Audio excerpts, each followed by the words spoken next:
En nombre del Padre, del Hijo y del Espíritu Santo. Amén. Todo en María y por las benditas almas. El purgatorio, unas palabras breves sobre el grandísimo y tan simpático, uno no sabe, estando el catolicismo, el santo de hoy, San Antonio de Padua, tan querido, uno de los santos de toda la Iglesia Católica, que tiene mayor devoción, sin duda, además es doctor de la Iglesia.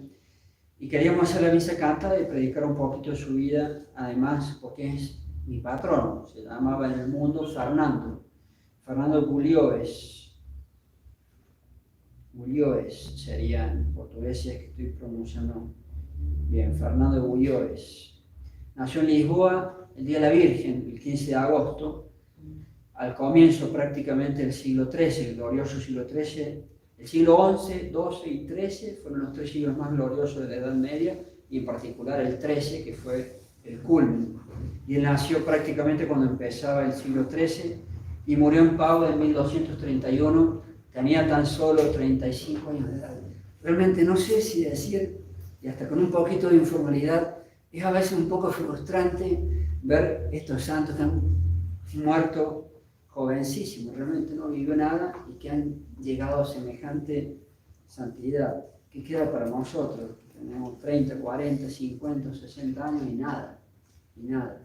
Es impresionante estos jóvenes, estos santos, perdón, de tan alta jerarquía, los jóvenes que han muerto, han vivido prácticamente nada, grandísimos santos.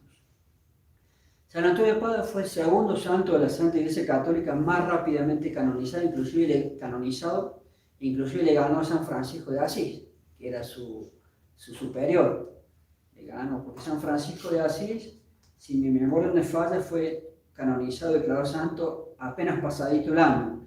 Y San Antonio de Padua ni siquiera se había cumplido un año de su muerte y ya había sido declarado santo. Solamente hay un santo que le gana a su vez a San Antonio de Padua, que es San Pedro de Verona, de la Orden de Santo Domingo Mártir, el que tenía tanta devoción, Fray Angélico, ese pintor tan grandioso del catolicismo, que siempre lo ponen en un costadito del cuadro, como mirando siempre con un tajo aquí en la cabeza, porque los herejes le clavaron, si mal no recuerdo, un hacha aquí en medio de la cabeza, entonces siempre lo dibuja en sus cuadritos ahí. San Pedro de Verona, mártir. Salvo San Pedro de Verona, después sigue San Antonio de Padua y después, si no me equivoco, sigue San Francisco de Asís.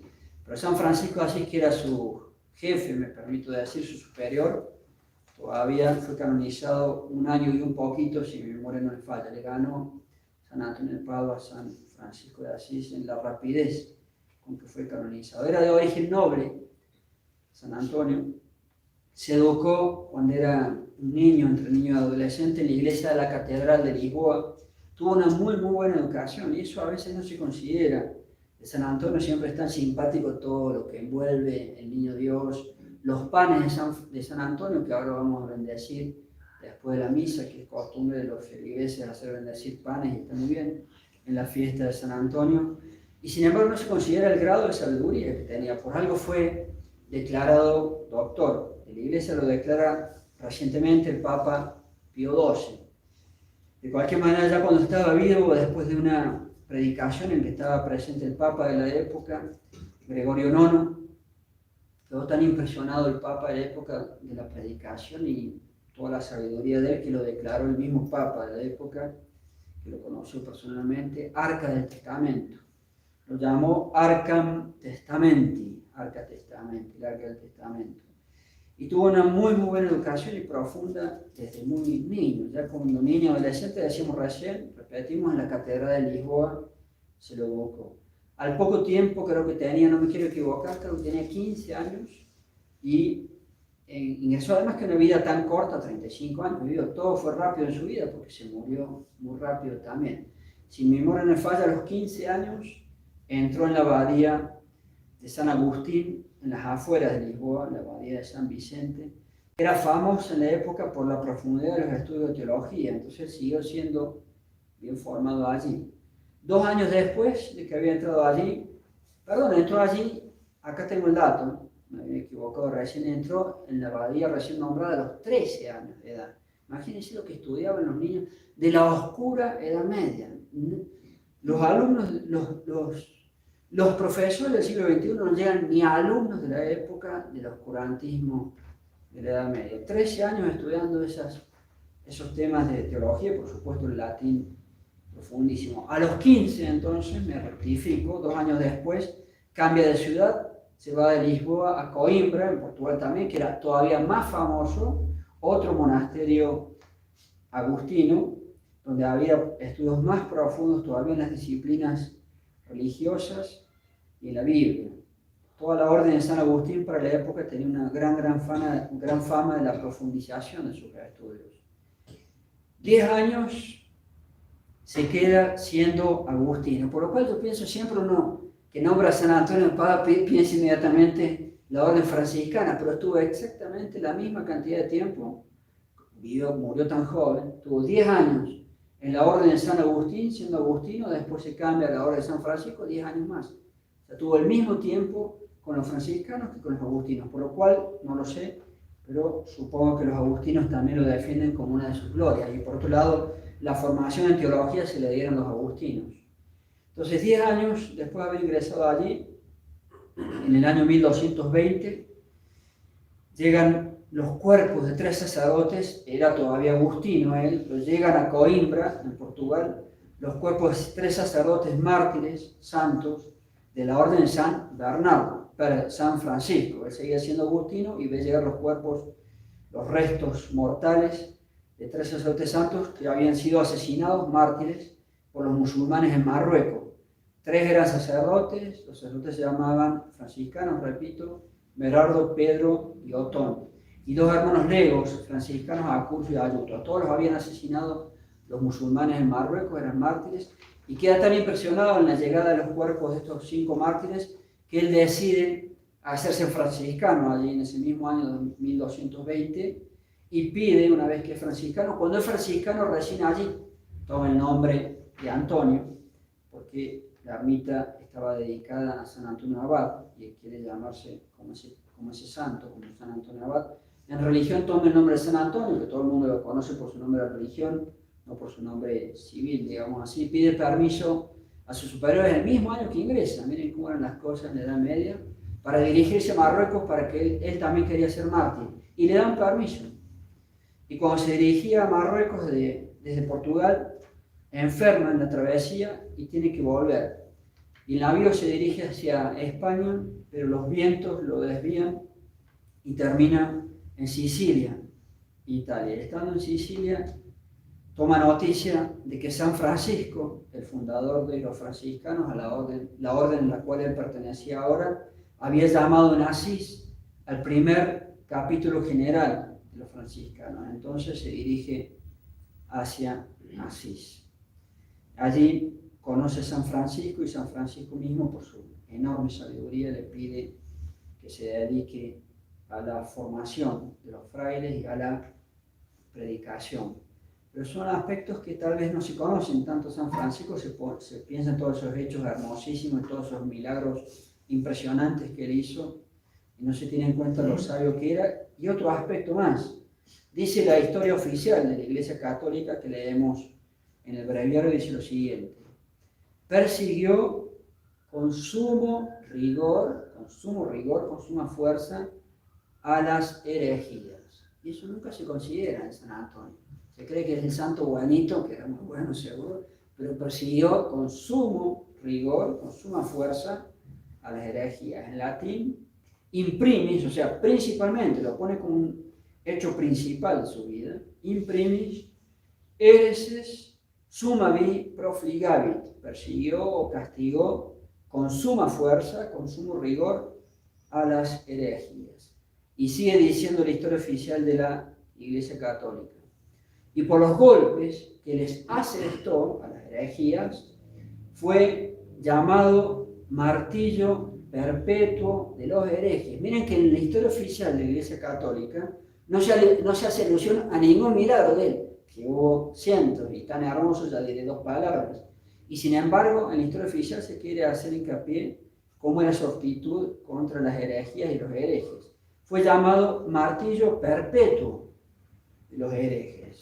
Ideó, pues, por ello, porque perseguía con suma fuerza, con sumo rigor a las herejías, perpetuus hereticorum malius est vocator. Por eso es llamado perpetuo martillo para pegar de los herejes, hereticorum. Finalmente, otro hecho curioso, antes de recordar tan solo 4 milagros, podemos recordar tantos. Los italianos han sido muy inteligentes o muy astutos, no sé cómo llamarlo, pues se han quedado con el San Antonio en Padua, que todo el mundo lo conoce como San Antonio de Padua. Llegó un año antes de su muerte. Tuvo 10 años en Portugal, otros 10 años siendo franciscano en distintos lugares de Italia. A Padua llega un año antes de la muerte, ahí se quedó el cuerpo y todo el mundo lo conoce como San Antonio de Padua. 35 años. No vivió nada. Son esos santos como Santa Teresita, como Santa Juana de Arco, vidas tan cortas y tan llenas de santidad. Decíamos de recordar algunos milagros, por supuesto la visita del Niño Dios, del Niño Jesús, cuando era todavía fraile, por eso lo visitó en su habitación, por eso siempre las estatuas, y tenemos la suerte de tener una estatua en mármol de San Antonio ahí en la librería con el Niño Dios, siempre se lo representa con el Niño Dios. Otro milagro grandioso, de los más conocidos, la mula que se arrodilló ante el Santísimo Sacramento de la Santa Comunión, un hereje o un descreído que no daba fe, no tenía la fe en que Dios, nuestro Señor Jesucristo, está realmente presente en la Santa Comunión, y lo desafió, y él trajo el Santísimo Sacramento y una mula, se la arrodilla, inclusive una estatua hermosísima, hermosísima, grande, de la mula arrodillándose, y él enfrente con una custodia muy hermosa de esa estatua. Supongo en Italia, no me tomé la molestia de ver dónde está. Otro de los milagros más famosos, el techo milagroso contra la tormenta. Era tan buen predicador y tan santo que reunía multitudes en una ciudad de Italia que no recuerdo, no sé dónde era. No entran en la iglesia, entonces los hace salir a todos para predicar al aire libre, y viene una enorme tormenta y todo el mundo se empieza a ir, porque una tormenta muy fuerte. Él les exhorta a que no se vayan y que ninguno va a ser mojado. De hecho, sigue la predicación, una gran tormenta y nadie se moja. Un techo milagroso para poder predicar.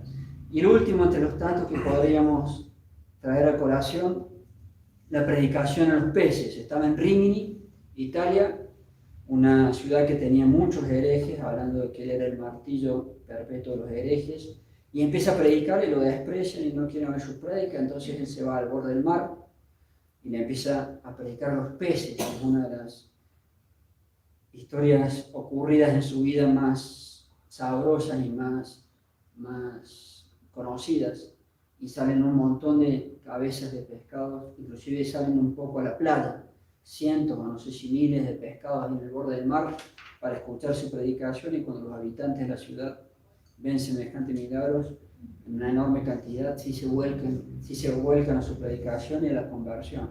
En la ciudad de Rimini, Italia, que estaba llena de herejes para la época. Los herejes que más había en esa época, si no me estoy equivocando, los cátaros que eran un delirio realmente. En fin, por último, repetíamos, no se había cumplido un año de su muerte y ya fue canonizado, y lo canoniza el mismo Papa que lo había conocido personalmente. Imagínense ese también qué detalle. El mismo Papa que lo había conocido, el mismo Papa lo canoniza antes de que se cumpla el año, el Papa Gregorio IX. Y fue declarado, decíamos al principio, repetimos y terminamos, doctor de la Iglesia, muy cercano a nosotros por el Papa Pío XII. Pero vale la pena destacar que en el historia oficial de la Iglesia Católica, que es lo que leemos los sacerdotes en el breviario, no se hace alusión a ni uno solo de los milagros, que fueron grandiosos, y sí se hace alusión a su gran sabiduría, a que el Papa lo vivo de esa época, oyéndolo predicar, lo declaró arca del testamento, que por perseguir con rigor a las herejías, con sumo rigor, fue llamado martillo perpetuo de los herejes.